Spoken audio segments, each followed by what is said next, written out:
Hi everybody, it's the Ruthless Jobber here. Welcome back to the channel. This is episode 35, I think, of A Broken Heart. It's WCW 1998. It is Sunday, 26th of July. It's Bash at the Beach, and what a show we have got in store for you. I say that, I think it's a brilliant show. The ratings that the game gives me may deem otherwise. We only got a 66 for the opening hype video, all these stars, and we got a 66.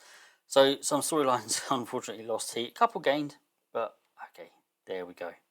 Opening match is our no DQ match. Diamond Dallas Page takes on Sid Vicious. If Sid loses, he is suspended along with the rest of the NWO who got their suspension last month. But it's Sid that gets the win in 9 minutes by pinfall with a powerbomb. It's a wild brawl, I put that in as. And yeah, it went roughly 9 minutes. Wrestling rating is 65, crowd 72, overall 71.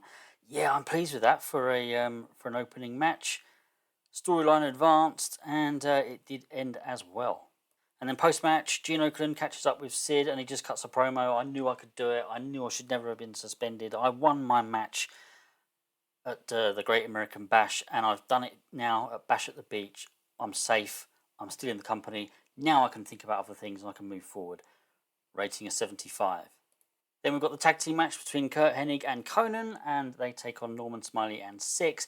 This was just a throwaway match, really. A tag team match to sort of put on the card, get Kurt Hennig on there, a couple of others.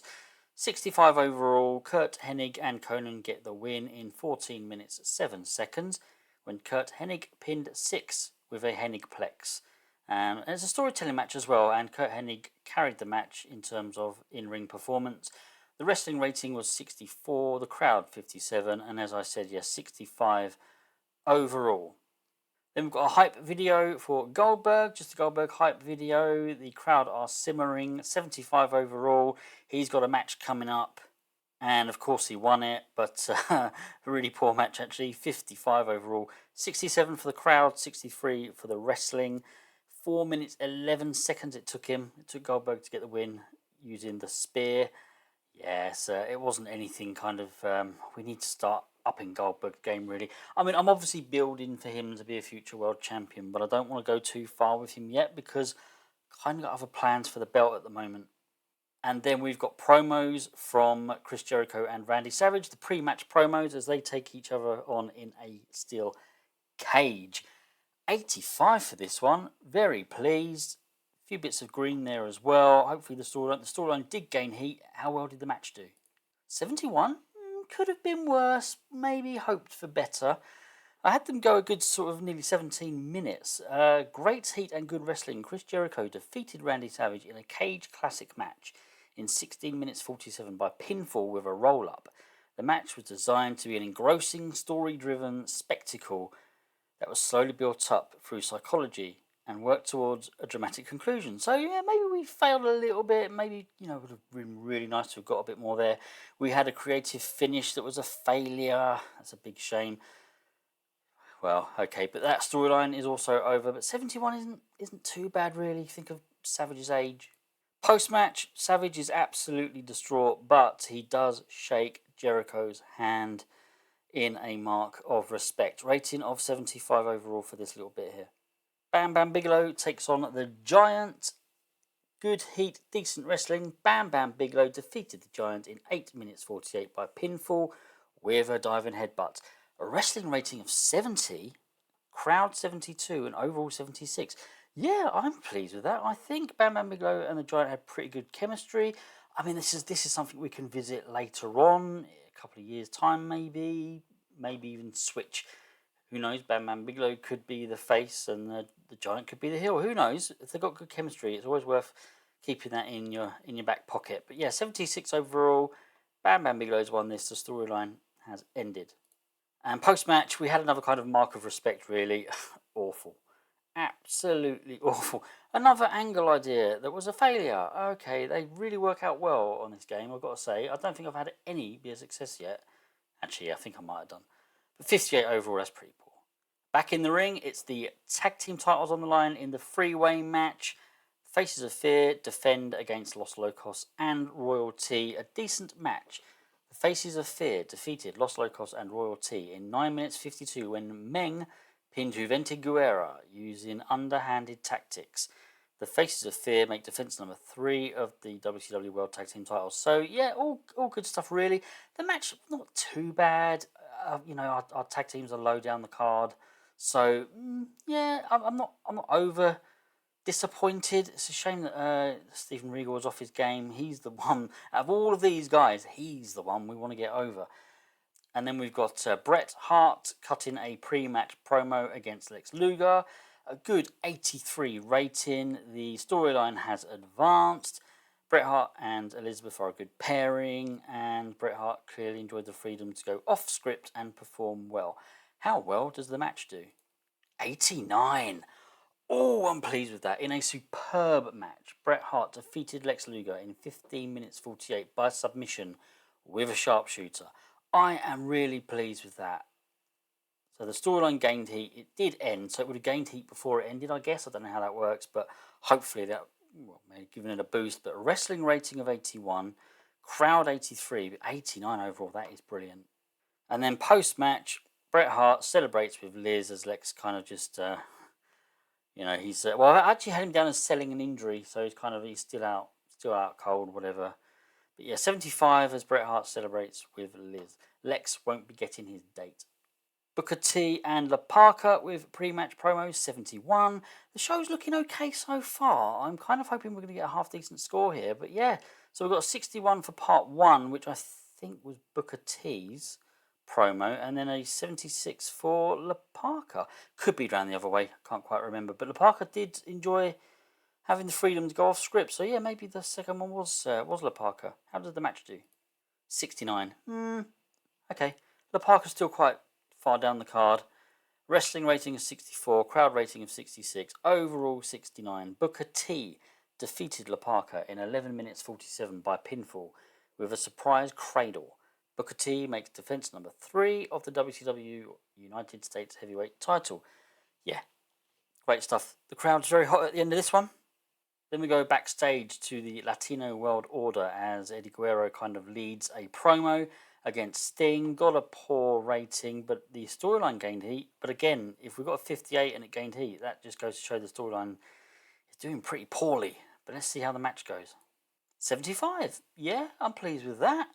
We will have these guys wrestle again. It is a storyline. I'm kind of looking to have them wrestle maybe 2 or 3 more times before we look to end it. So yeah, I'm quite pleased with that. But Sting got the win in this particular match in 15 minutes 8 seconds when Guerrero was disqualified after Psychosis 2 ran in and attacked Sting. We also had Psychosis run in, so that would be Psychosis 1, run in and attack Sting.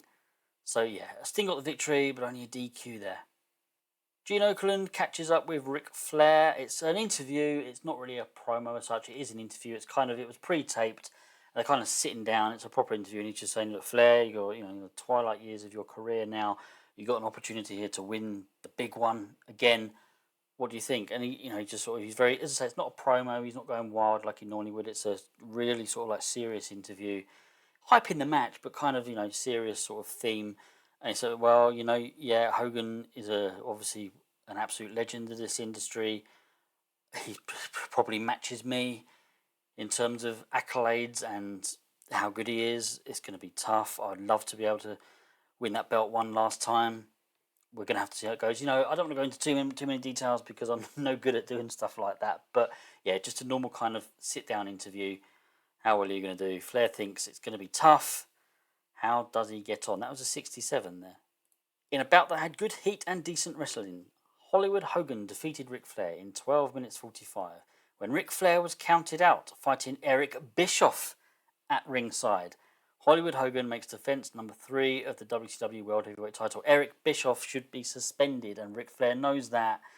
So he was fighting Bischoff outside the ring, got counted out, and he's going to be fuming, I can imagine. Not only has he lost his chance at winning the belt, but what is Bischoff doing back in a WCW arena? The wrestling here was a 72, the crowd was 85, and overall 70.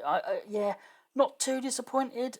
We are going to have to kind of see where it goes. We had the Hollywood Hogan creative finish was a success.